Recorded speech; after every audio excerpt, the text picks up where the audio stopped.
తెలంగాణ కాంగ్రెస్లో పెనుమార్పులు తెచ్చింది ఎవరయ్యా అంటే మీనాక్షి నటరాజన్ గారు. కాంగ్రెస్ పార్టీ మీనాక్షి నటరాజన్ గారిని తెలంగాణకి కొత్తగా ఇన్ఛార్జ్గా నియమించడం జరిగింది. ఈ విషయం మనందరికీ తెలిసిందే. కాకపోతే మీనాక్షి నటరాజన్ గారి సింప్లిసిటీ గురించి చాలా అంటే చాలా వీడియోలు వైరల్ అవుతున్నాయి. నిజంగానే ఆమె సింపుల్గా బ్రతికే వ్యక్తి, అందులో ఎట్లాంటి సందేహం లేదు. కాకపోతే మీనాక్షి నటరాజన్ గారు తెలంగాణకి రాగానే ఛార్జ్ తీసుకోగానే కొన్ని హార్ష్ డెసిషన్స్ తీసుకోవడం జరిగింది. ఉదాహరణకి తీన్మాన్ మలనని సస్పెండ్ చేయడం, రాగానే కాంగ్రెస్ పార్టీకి వ్యతిరేకంగా ఎవరు మాట్లాడినా సరే, పార్టీ లైన్ని ఎవరు దాటినా సరే మేము పార్టీ నుంచి సస్పెండ్ చేస్తాము అని చెప్పేసి తీన్మాన్ మలనని తీసి పక్కన పడేసింది మీనాక్షి నటరాజన్ గారు. చాలా మంచి డెసిజన్. కాకపోతే ఇప్పుడు రెండో డెసిజను మీనాక్షి నటరాజన్ గారు తీసుకున్నారు. ఏంటి అంటే కాంగ్రెస్ పార్టీని, తెలంగాణ కాంగ్రెస్ పార్టీని 3 భాగాలుగా విభజించాలి అని చెప్పేసి ఆమె ఒక కొత్త ప్రపోజల్ తీసుకొచ్చారు. ఏంటి 3 భాగాలు అంటే, కాంగ్రెస్ పార్టీలో మొదటి నుంచి ఉన్న వాళ్ళు ఎవరైతే ఉన్నారో వాళ్ళని ఒక భాగంగా, రెండో భాగం ఏంటంటే కాంగ్రెస్ పార్టీలో ఎలక్షన్లకి ముందు చేరిన వాళ్ళని రెండో భాగంగా, కాంగ్రెస్ పార్టీలో ఎలక్షన్ల తర్వాత చేరిన వాళ్ళని మూడో భాగంగా మీనాక్షి నటరాజన్ గారు విభజిస్తున్నారు. ఎందుకు ఈ పని చేస్తున్నారు అంటే నామినేటెడ్ పదవుల భర్తీ. కాంగ్రెస్ పార్టీలో ముందు నుంచి కష్టపడుతున్న వాళ్ళు, ముందు నుంచి ఉన్న వాళ్ళకి నామినేటెడ్ పదవులు దక్కాలి అన్న ఒక కారణంగా ఆమె పార్టీని 3 భాగాలుగా విభజించడం జరిగింది. ఇది చాలా మంచి విషయమే. పార్టీ కోసం కష్టపడే వాళ్ళకు పదవులు దక్కాలి, వాళ్ళకే దక్కాలి. ఏదో కొత్తగా వచ్చిన వాళ్ళకి పదవులు ఇస్తే మరి పాత వాళ్ళు ఎటుపోతారు అని చెప్పేసి అవి చాలా ఇష్యూస్ ఆల్రెడీ తెలంగాణలో ముందు నుంచి నడిచినాయి. మనం చూసుకుంటే ముఖ్యమంత్రి పదవికే నడిచినాయి. ఎక్కడి నుంచో వచ్చినటువంటి ఒక వ్యక్తికి ముఖ్యమంత్రి పదవి ఇచ్చారు, మేము ఎన్నో సంవత్సరాల నుంచి ఇక్కడ ఉండి కష్టపడుతున్నాము, మాకు ఇవ్వలేదు అని చెప్పేసి అప్పట్లో పెద్ద రచ్చ జరిగింది. కోమటిరెడ్డి వెంకటరెడ్డి గారు, కోమటిరెడ్డి బ్రదర్స్ అనుకోవాలి మనం, వాళ్ళైతే డైరెక్ట్గా మీడియా ముందుకు వచ్చి విమర్శలు గుప్పించారు. అది మనందరికీ తెలిసిన విషయమే. ఇక ఇక్కడ ముఖ్యమైన అంశం నేనేం చెప్పాలనుకుంటున్నా అంటే, నామినేటెడ్ పదవుల భర్తీ అనేది ముఖ్యమంత్రి చేయవలసిన పని. ప్రతి రాష్ట్రంలో ముఖ్యమంత్రి చేస్తారు, మన దగ్గర కూడా ముందు నుంచి కూడా ముఖ్యమంత్రి చేశారు.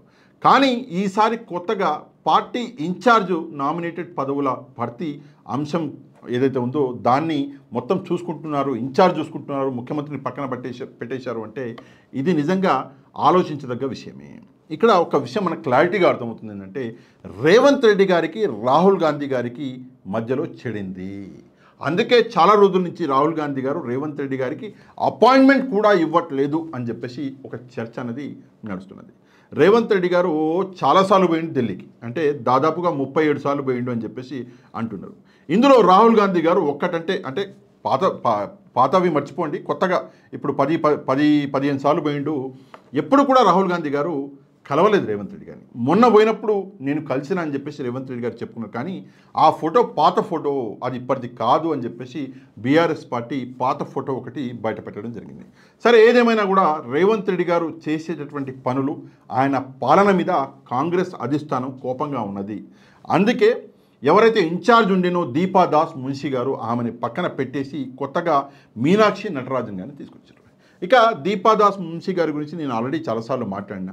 ఆమె ఇక్కడ కొంతమంది దగ్గర డబ్బులు తీసుకుని సీట్లు అమ్ముకున్నారు, అది కాకుండా రేవంత్ రెడ్డితో కలిసి కొన్ని కుంభకోణాలలో పాల్గొన్నారు అని చెప్పేసి రాహుల్ గాంధీ గారు చాలా కోపం మీద ఉండి ఆమెని, అంటే దీపాదాస్ మున్షి గారిని ఇక్కడి నుంచి తొలగించి మీనాక్షి నటరాజన్ గారిని ఇక్కడ పెట్టడం జరిగింది. ఇక దీంట్లో భాగంగానే ముఖ్యమంత్రి చేయవలసిన ఈ నామినేటెడ్ పదవులు ఏవైతే ఉన్నాయో వీటి అలొకేషన్ అన్నది ఇన్ఛార్జ్ అయినటువంటి మన మీనాక్షి నటరాజన్ గారు చేయబోతున్నారు అని చెప్పేసి కూడా ఇక్కడ ఒక విషయం అర్థమవుతుంది. ఇక నెక్స్ట్ మనం ఇంకొక ముఖ్యమైన అంశం గురించి కూడా మాట్లాడుకోవాలి. కొంతమంది గుసగుసలాడుతున్నది ఏంటంటే, రేవంత్ రెడ్డిని కంట్రోల్ చేయడానికి రాహుల్ గాంధీ గారు తీసుకొచ్చినటువంటి వ్యక్తే ఈ మీనాక్షి నటరాజన్ గారు అని చెప్పేసి కూడా చెప్తున్నారు.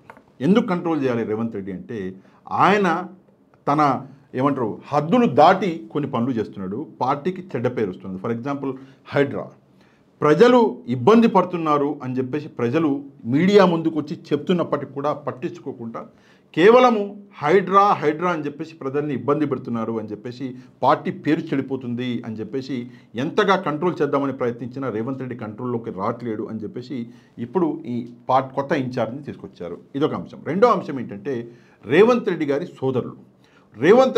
సోదరులు కొన్ని భూదందాలు చేస్తున్నారు, కోట్ల రూపాయలు కొల్లగొడుతున్నారు, వాళ్ళని కంట్రోల్ చేయలేకపోతున్నాము ఆ కంట్రోల్ చేయడానికి కొత్త ఇన్ఛార్జ్ని తీసుకొచ్చారు అని చెప్పేసి ఇంకొక అంశము.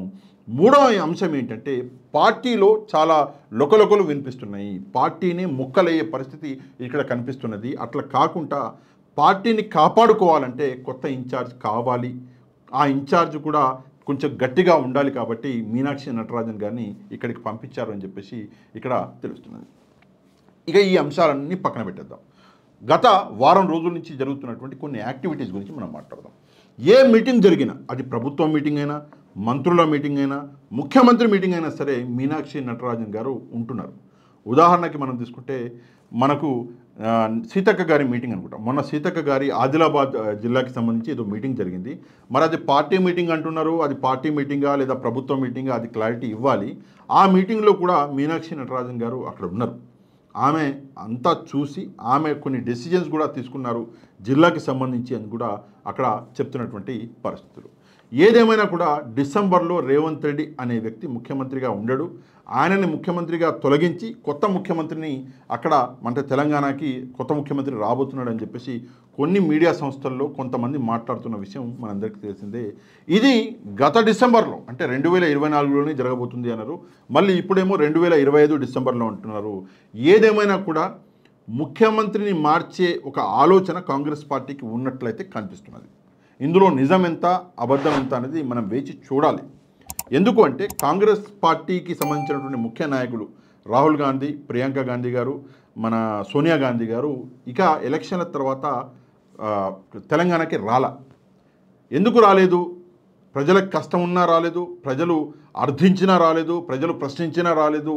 అసలు తెలంగాణ వైపు మళ్ళీ చూడడమే మానేశారు వాళ్ళు. దీనికి ముఖ్యమైన కారణము రేవంత్ రెడ్డి చేసే పనులని చెప్పేసి ఇక్కడ అర్థమవుతున్నది.